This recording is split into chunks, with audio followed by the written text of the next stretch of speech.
우상의 제물에 대하여는 우리가 다 지식이 있는 줄 아나 지식은 교만하게 하며 사랑은 덕을 세우나니 만일 누구든지 무엇을 아는 줄로 생각하면 아직도 마땅히 알 것을 알지 못하는 것이요 또 누구든지 하나님을 사랑하면 그 사람은 하나님도 알아주시느니라.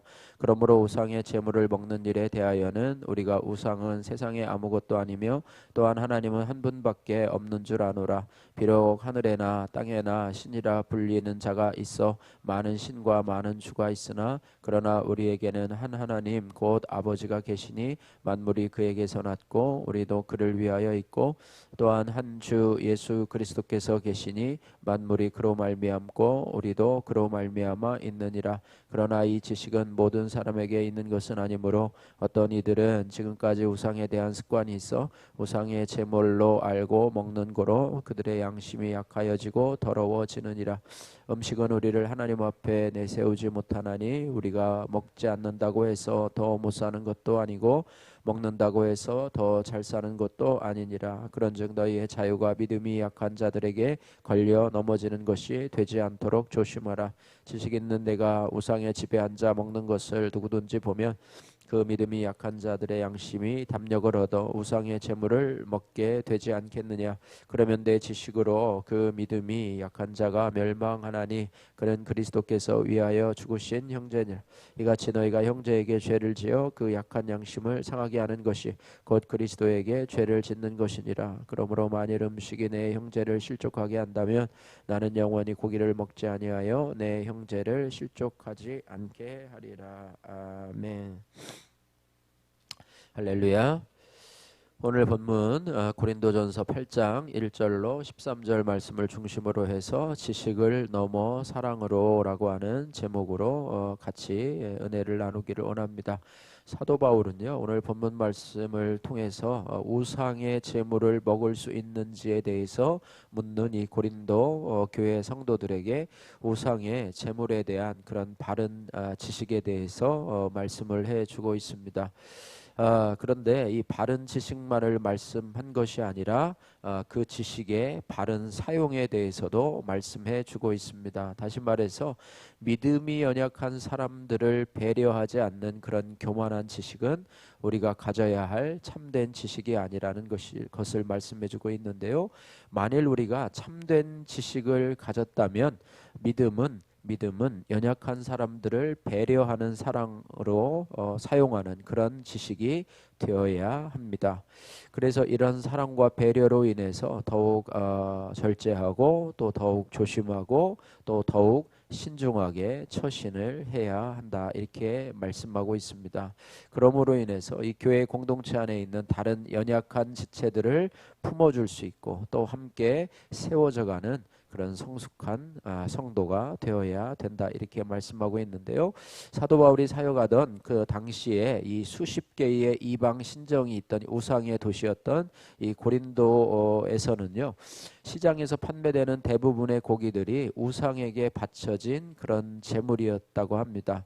신전을 관리하는 자들이요. 이 우상에게 바쳐진 제물들을 시장에 내다 팔아서 경제적인 이익을 취한 것 때문에 그런데요. 이러한 배경하에서 그렇다면 과연 이런 과정을 거쳐서 시장에 나온 고기들을 그리스도인들이 먹을 수 있는 것인가에 관해서 고린도 교회 안에서 어떤 논쟁들이 벌어지고 있는 것이죠. 이 논쟁에 대해서 이 사도 바울은 오늘 1절 말씀에 지식은 교만하게 하며 사랑은 덕을 세운다 이렇게 말씀하고 있습니다. 그래서 이 지식은 교만하게 하고 사랑은 덕을 세운다라는 말을 통해서 그리스도인들의 행동 기준이 지식이 아니라 사랑이 되어야 함을 강조하고 있습니다. 우리가요 나의 행동이 나의 삶 속에서 또 나의 교회 안에서의 행동이 성경적으로 혹은 율법적으로 옳고 그름을 따지는 것이 지식이라면 지식이라면 비록 지식적으로는 문제가 없는 행동일지라 하더라도 이것이 타인에게, 특별히 교회 안에 믿음이 약한 성도들에게 어떤 영향을 미칠 것인가 하는 것을 생각해 보는 것, 이것이 바로 지식을 넘은 사랑이라고 하는 것입니다. 한자 수거 중에요, 역지사지라고 하는 뜻이 있습니다.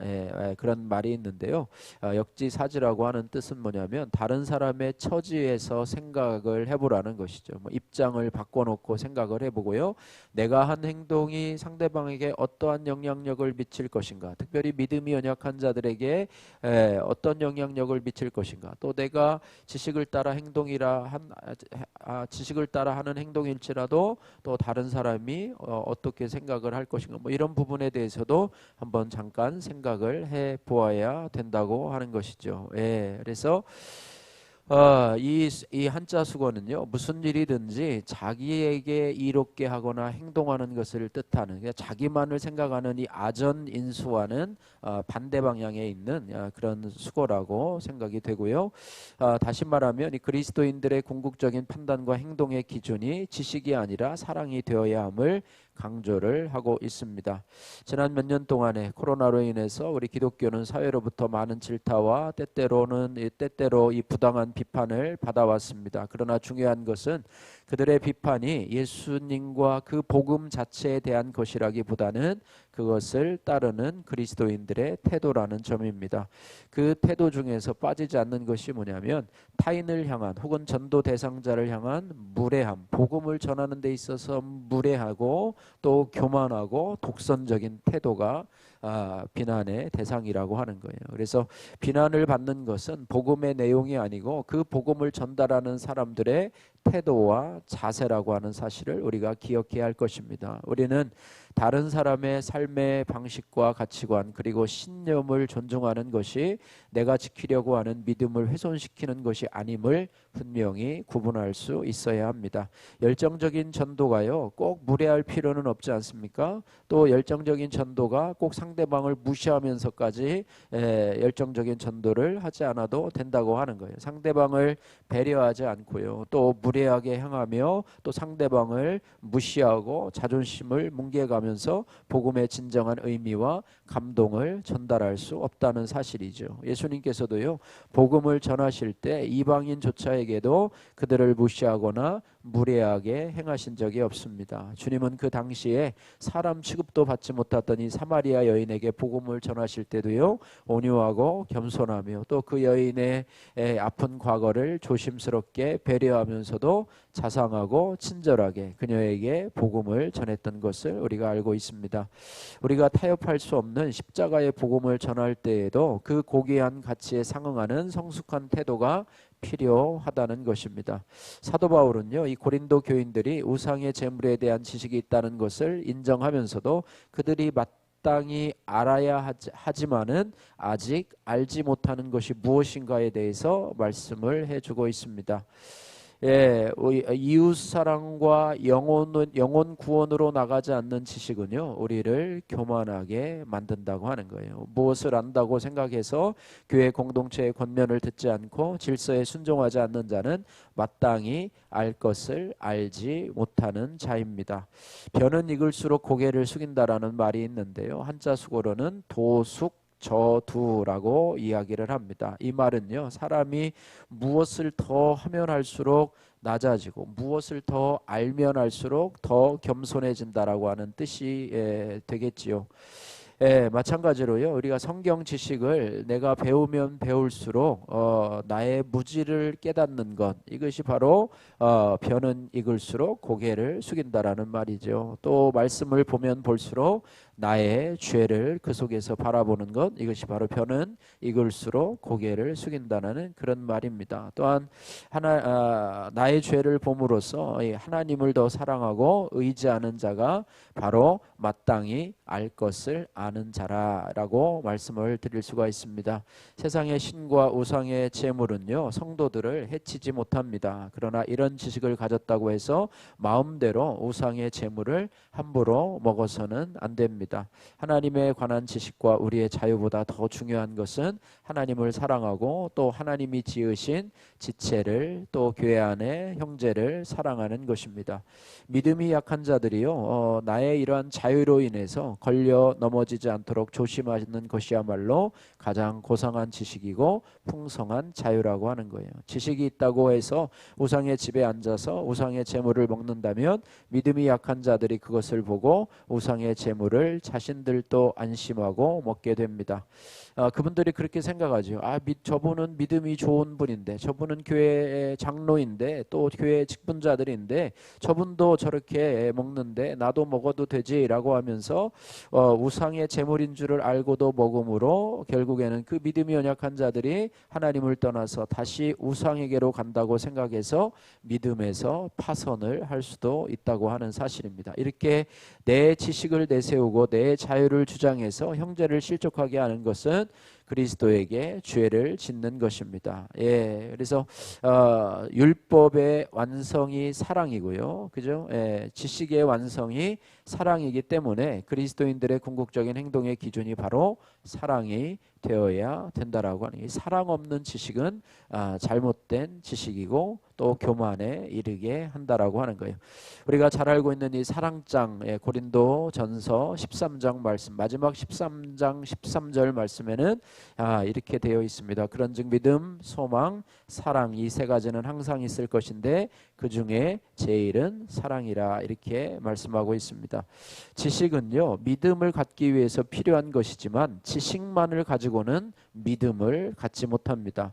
성령님의 깨닫게 하시는 조명의 사역 없이는 그 누구도 예수 그리스도가 나의 구원자이시며 하나님을 알 수가 없다라고 하는 거예요. 그래서 하나님을 아는 지식, 즉 성경에 대한 지식은 믿음을 갖기 위해 필요한 것이기도 하지만은요, 때로는 이 지식이 우리를 교만하게 해서 하나님으로부터 멀어지게 할 수도 있다라고 하는 거예요. 그래서 하나님의 말씀과 지식이 어떤 때 유익하냐면 그것이 바로 나를 돌아보는 도구가 될 때 그것이 유익하다고 하는 것입니다. 우리가 성경 지식을 가지고 또 설교하는 목사님의 설교를 판단하고 또 그거를 가지고 성도들의 어떤 행동들을 정죄하고 판단한다면 그 지식은 올바른 지식이 될 수가 없고 유익을 끼치는 지식이 될 수 없다라고 하는 거예요. 그래서 이 지식으로 타인을 정죄하고 판단하는 도구로 사용하면 이 지식은 자신에게도 또 다른 사람에게도 유익되지 못한 지식이 될 것입니다. 당시에 예수님의 비난을 받았던요, 이 바리새인과 서기관들의 모습이 바로 그와 같았습니다. 이들은요, 율법의 말씀을 가지고 끊임없이 타인을 정죄하고 심지어는 예수님까지도 비판의 대상으로 삼았다라고 하는 것이죠. 그래서 결국 이분들은요, 율법에 대해서 정통했지만은요, 자신들의 눈에 들보가 있다는 사실을 깨닫지 못하고 타인들의 눈에 티끌이 있다는 사실을 너무 과장하게 폭로하며 정죄하는 일에만 열심을 내었던 사람이라고 하는 거예요. 다시 말하면 하나님을 아는 지식이 사랑의 도구가 아니라 폭력과 정죄의 도구로 사용한 것이 이 서기관과 바리새인들, 그 당시의 종교 지도자들의 문제였다고 하는 것입니다. 그래서 그랬죠. 너희가 그들의 말은 듣되 그들의 하는 행동은 듣지 말라라고 말씀하고 있습니다. 성경 지식은 하나님 사랑과 이웃 사랑이에요. 여러분 십계명을 보면은 1계명부터 4계명까지가 하나님 사랑이고 또 5계명부터 10계명까지가 이웃 사랑이에요. 그래서 위로는 하나님 사랑, 또 옆으로는 이웃 사랑. 그래서 전체적으로 우리 기독교의 교리를 한 단어로 이렇게 요약을 하자면 바로 사랑이라고 하는 것을 우리가 알 수가 있습니다. 그래서 교회 안에서요, 지식을 자랑하는 교만한 사람들이 많아지고 또 남을 정죄하고 판단하는 사람이 많아지면은요, 많은 사람들이 상처를 받고 교회가 무너지게 됩니다. 반대로 지식을 넘어선 사랑이 충만한 사람들이 많아지게 되면 연약한 자들이 힘을 얻게 되고 교회가 세워진다라고 하는 것입니다. 우리는 지식이 아니라 사랑을 구해야 하고요, 지식이 아니라 사랑으로 행해야 된다라고 하는 사실.